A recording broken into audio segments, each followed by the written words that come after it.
Hi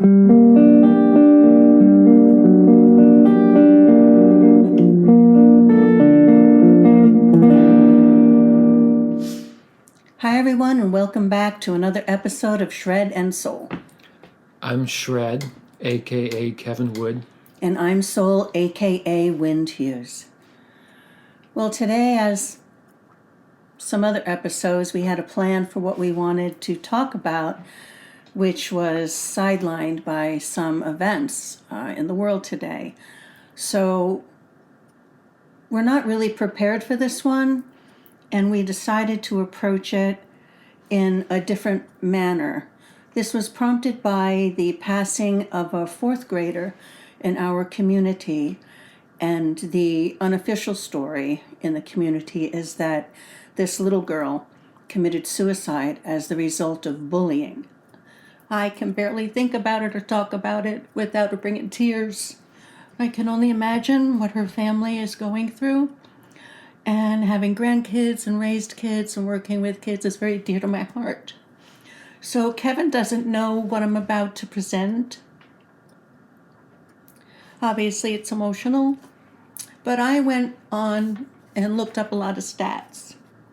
So we thought that Kevin will represent the audience or the people listening who aren't aware of the stats I'm going to present and the seriousness of what's going on in our country regarding our youth.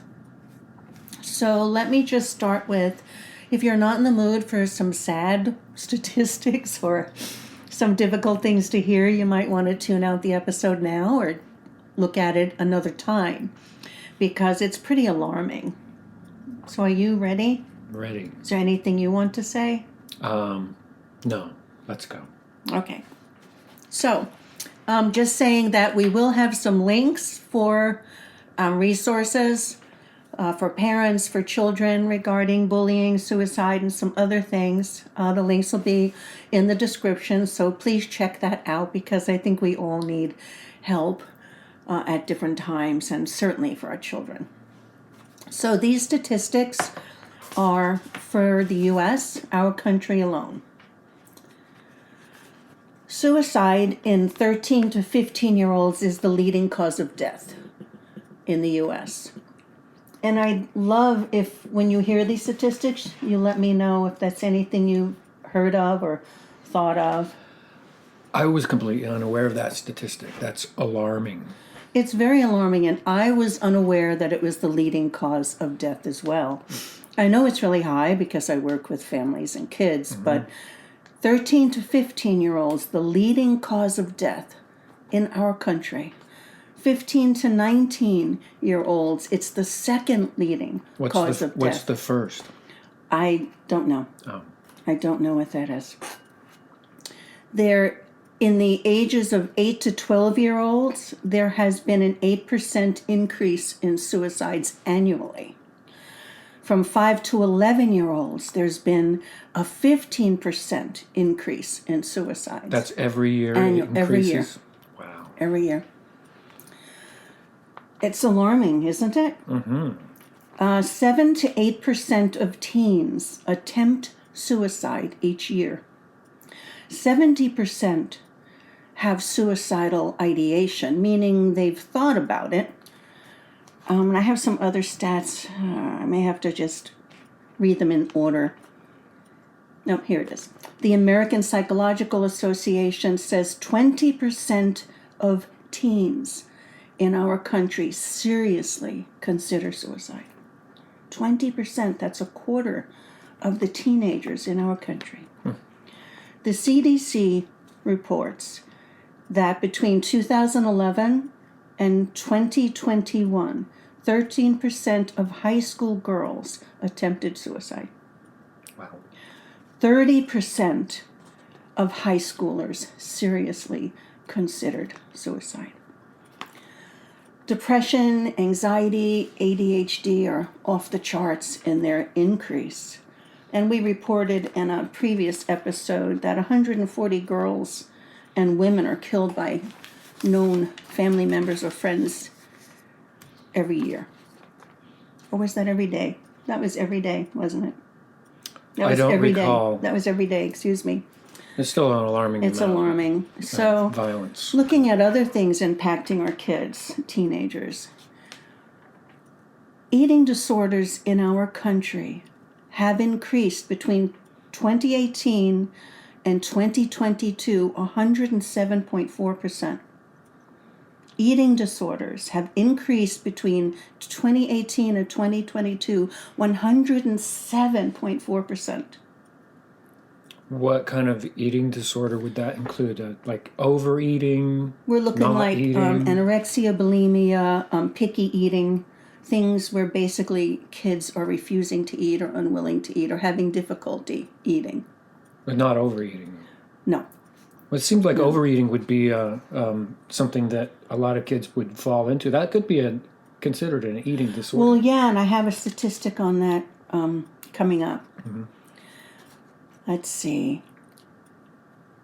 In 2023, 54% of teens, and this is teens, not younger kids, reported bullying either at school or on social media. That's more than half. Being bullied or Yes. participating or just Being witnessing? bullied. Being bullied. Being bullied? 54%. Wow. Our culture's imploding. You know, we always say you can tell a lot about a person by how they treat kids and animals. Well, you can tell a lot about a country's values and morals by the health of our children. So do you want me to keep going with this Sure, and then we yeah, can talk yeah. about it? So here's some statistics. The U.S. ranks near the bottom of advanced nations in child wellness. We rank near the bottom. According to a UNICEF report, the U.S. ranks lower than 38 other countries in child flourishing. Lower than 38 other countries in child flourishing. We have the highest cost and the lowest investment in child mental health in the Western world. We have the highest rate of child poverty among 48 of the westernized or advanced economies in the world. That's pretty extreme. And now The highest rate of child poverty. Child poverty. Does that mean children who are poor or children who are living in poor households? Children who are living in poverty. The highest rate in modernized Western countries in the world. The U.S. is the only developed country to not offer maternity leave for families. The only country. That varies for by state, though. I remember when Clara was pregnant and had her baby, she received from the state of Washington some Yeah, the some state. maternity Some leave. states have it. Yeah, some states have it. Yeah, but it's not a federal program. The U.S. ranks worst in the developed world for early child care. Worst. And I don't have the statistics here, but I know that we're something like 30th in education in the advanced world. I think that does depend on the school district, though. You know, when you take everybody together, we're a huge country. We can rank poorly, but if you take the individual states, individual counties, individual neighborhoods, that can change dramatically. Well, that would be an interesting to look at, since as a country as a whole, we rate so low, really low. Whether even the states where we might rate relatively higher to other states, how that compares to other countries as well. That would be an interesting breakdown. Yeah. But anyway, continue. I don't want to. Yeah, interrupt. those are just some of the. I stopped at this point. It was too upsetting. And I think of family members who I know have been bullied in school, close family members, and what they've been through. I've also seen with some of the school's responses to those kids and to clients whose children have been bullied, a response that I considered alarming in not taking every measure to stop the bullying. There's a high tolerance, even though when you see what different districts say about their approach to bullying, that they have a zero tolerance. What I see in terms of the actual responses, that I don't see them as very extreme at all. I see the tolerance as being really high for bullying. What does compromise bullying these days? I don't know what the official definition. Interesting. We should probably look at that. But I think that's threatening or abusing, threatening, mocking, causing pain and harm. When I was a kid, bullying meant being cold cocked by somebody and being what? Slugged from behind. Physical violence. Bullying didn't necessarily include teasing or mocking. I think that was in the early 70s and late 60s. That was tolerated to a degree. I'm certain that it's different now, but when I grew up, bullying was physical violence, and to counteract bullying, we were taught to apply physical violence right back. And I did find, though, that when I was bullied, even in the nonviolent ways, there would come a point where I would start throwing punches, and oftentimes the perpetrator of the bullying would take that as a clue that perhaps bullying me would not be the right thing to do, or I would gain some respect from the bullying person and end up being friends. So things have changed, though. I mean, I'm in my early 60s, and when I was a child in school, things were so much different. I'm sure that we didn't have kids going and committing suicide at this rate. I definitely don't think that we were living in a more affluent country. It's a different time, as you said. One of the stats I was looking up, and I just didn't want to go down that rabbit hole today, that was the impact on social media and depression and anxiety. And it was interesting because the levels of depression in what they say is the result of social media was highest in those who didn't use it very much and those who used it for extreme amounts of time. And what they were looking at, and I certainly see, is the level of anxiety and depression that is caused when children are excluded from their peer group because they don't participate in the games or social media, or they're not in the group chats, they're not involved. There's a lot of pressure for kids to be involved in a part of their group. So when they're ostracized, or they're bullied, or they're demeaned for not knowing the current games, or not knowing, what the group chat said about where they're going to meet for events and things like that, it causes a lot of anxiety and depression for kids. Well, yeah, and a peer group is something that might not necessarily be the entire population of a school, for instance. Within those populations, you have cliques. We used to call them cliques. And that would be your peer group. And I think for a lot of kids, they don't find a clique. They don't find someone or a group of like-minded people that they can hang out with comfortably.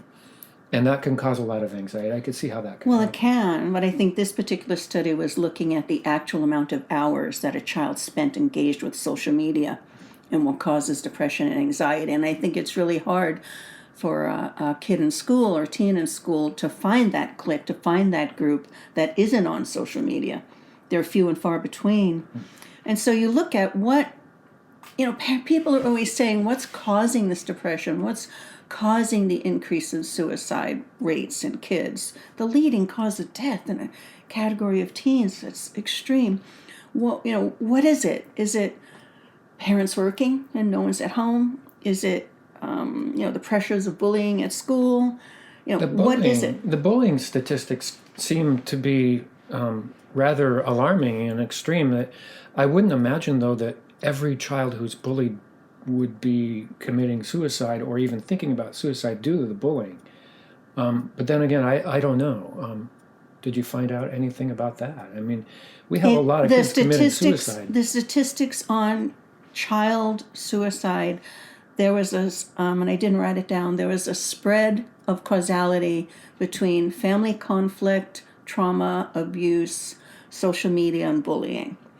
And they're still investigating it because some of the different studies that I read gave different value to those things, so I didn't include that. And again, I didn't want to go so far down the rabbit hole in some of those things. And I think for me, what I was looking at, and I know one of the first things that came, in my inner thoughts was the current political state of the world in our country and how much time we're spending distracted by the arguments and the divisiveness when right beneath our noses, in our families, in our communities, our children are dying.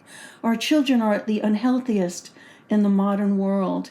And we are distracted by this infighting of whether you're red or blue or we're, what money's going to other countries or not, and what department we're canceling or not. And meanwhile, the stats in our families are symbolic of a deeper illness and war that's going on in our country. And is a lot of this the health and well-being, based on our diets and our lack of health care. There are deep social issues beneath what we're seeing. It's not just the families not being home, because I know some very well-adjusted children who have, both parents working, and I know some very disturbed kids who have wealthy families, and neither one of them are working. So there are a lot of social issues beneath this, and I know I was very upset thinking about this child who passed away and what her family would be going through, and then looking at the political, social, global noise about things that distract us from the true important here and now issues that we as a people in this country and our children are experiencing. The things impacting all of this, the amount of money that goes to healthcare, the amount of money that goes to early childhood education, the amount of focus on healthy nutrition, and hopefully that's going to be changing. All of those things impact stress levels, anxiety levels, depression levels, the focus on social media as opposed to, close-knit families doing other activities together. What causes these things? What's the responsibility of us as a country and a nation? And I think we're failing. And I do feel that we are distracted by so many other things. And I would like to ask that folks listening dive into some of these statistics around depression, anxiety, ADHD, suicide rates in children, the effects and impacts of social media on kids. And that's something we can look at, in the future. And as I said, we were going to talk about something else today, and I just heard about this young child and was completely sidelined by it. Yeah, it's awful to hear. Why do we become a country where our kids commit suicide in such droves? Well, some of these statistics, I think, point in that direction. The lowest amount of investment in childcare, the lowest amount of investment, and I know these stats, but I won't give specific amounts because I didn't look it up today, the lowest amount of investment in mental health for our children. The economic situation where child care is very, very difficult and often inferior. Well, we are pumping our kids up with a lot of drugs. The Yes, ADHD and then drugs there's that. and the antidepressants. So there's something going on in our culture. There's something going on in our healthcare system. There's something going on in our educational system. There's something going on in our family structure. There's something going on across the board that we as a country are the lowest or near the lowest of developed countries, and all of these things across the board. And that's really, really sad. And I really encourage, and I guess that's why I want to talk about this today, for people to do your own deep dive into these stats and to really look at the tendency for us to be distracted by the stories that are in the news, the political fighting going on, and enough of a distraction to keep us from realizing what's happening in our homes and in our communities to the degree that it is. Most people that I talk to, our clients, when this happens, we talk about stats, are completely unaware. And I'd love to hear your comments about it, thoughts about it. stories about it. It's been alarming in my family how many young people have been depressed, suicidal, ADHD, on antidepressants, bullied. Almost all of the young people have experienced some form of that, and it breaks my heart. It's awful. We are so identified with what we have, what we do, what people say, our image, being called fat or ugly, or just basically those things outside of ourselves that affirm or attack our sense of who we are. And I think that the more we spend time as a culture externalizing value and minimizing the value of a connection with something within ourselves, spirituality, an inner sense of who we are, as long as we keep identifying with externals, money, power, all of that, I think we as a culture are going to see the deadening results of that. But as a nation and as a whole, if you see us as an archetypal person, we learn a lot about a person by how we treat the vulnerable, children and animals. And we as a country are radically failing that. And we need to not be distracted by all the noise out there in the world and take a deep look into our lives, our families, what's going on in front of us, and not tolerate this being the existence we live in any longer.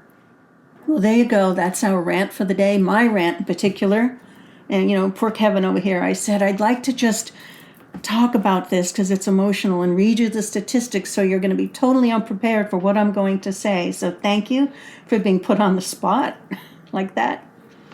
And thank you for hanging out with us for this time. We will put links to resources for parents and for kids in the description of this episode.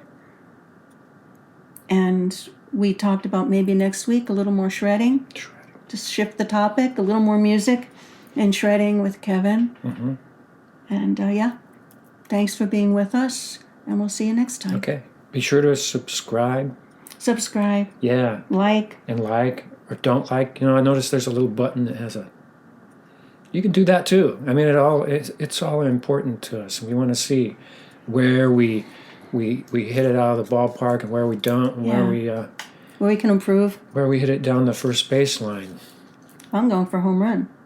Sometimes you're always you always want to hit the home run, but sometimes it doesn't work out. Yeah. Okay. All right. Catch you later. Bye. Bye.